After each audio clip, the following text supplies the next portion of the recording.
அனைவருக்கும் இனிய காலை வணக்கம். டெய்லி பீஸ் ஆப்ரெட் தமிழ் சேனல் உங்களை அன்புடன் வரவேற்கிறது. ஜீவ அப்பம் நானே, என்னிடத்தில் வருகிறவன் ஒரு காலம் பசியடையான், என்னிடத்தில் விசுவாசமாயிருக்கிறவன் ஒரு காலம் தாகமடையான்.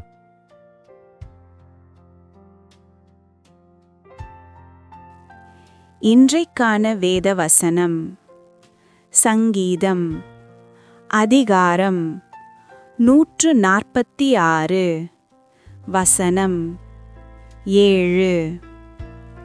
அவர் ஒடுக்கப்பட்டவர்களுக்கு நியாயம் செய்கிறார், பசியாயிருக்கிறவர்களுக்கு ஆகாரம் கொடுக்கிறார், கட்டுண்டவர்களை கர்த்தர் விடுதலையாக்குகிறார்.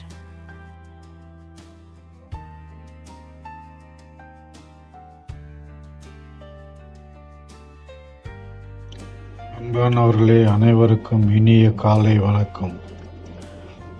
இந்த வசனம் நமக்கு ஒரு பெரிய ஆறுதலை தருகிறது. மனிதர்கள் பல நேரங்களில் நம்மை புரிந்து கொள்ளாமல் இருக்கலாம். சிலர் அநியாயம் செய்யலாம்.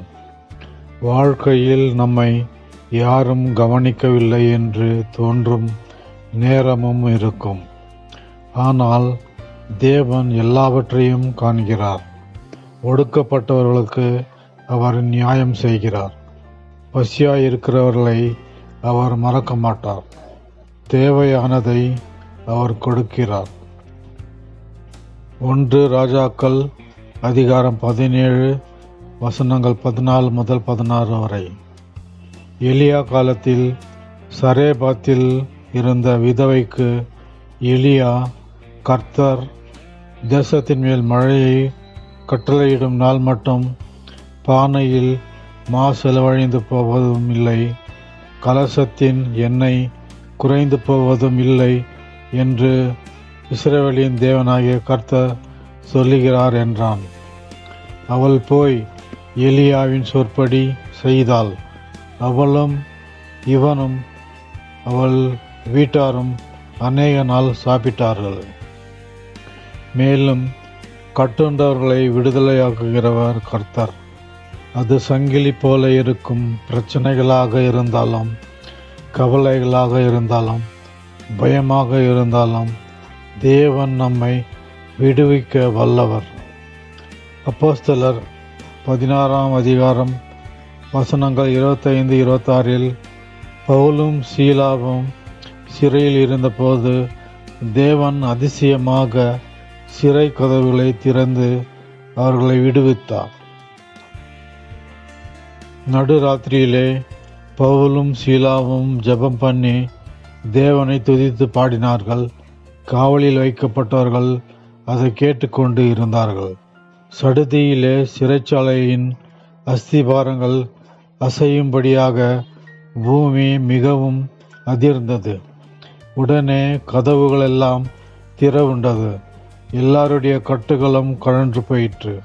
ஆகவே எந்த சூழ்நிலையிலும் மனம் தளராதீர்கள். கர்த்தரை நம்புங்கள்.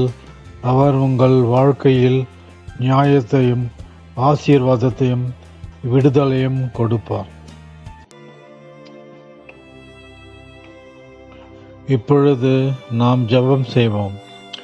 அன்பான பரலோக தந்தையே, ஒடுக்கப்பட்டவர்களுக்கு நியாயம் செய்யும் தேவனாகிய உம்மை நாங்கள் ஸ்தோத்தரிக்கிறோம். பசியாயிருக்கிறவர்களை போஷிக்கும் கர்த்தாவே, எங்கள் தேவைகளை நீர் பார்த்து கொள்ளும். கட்டுண்ட எல்லா பிரச்சனைகளிலிருந்தும் எங்களை விடுதலை செய்யும்.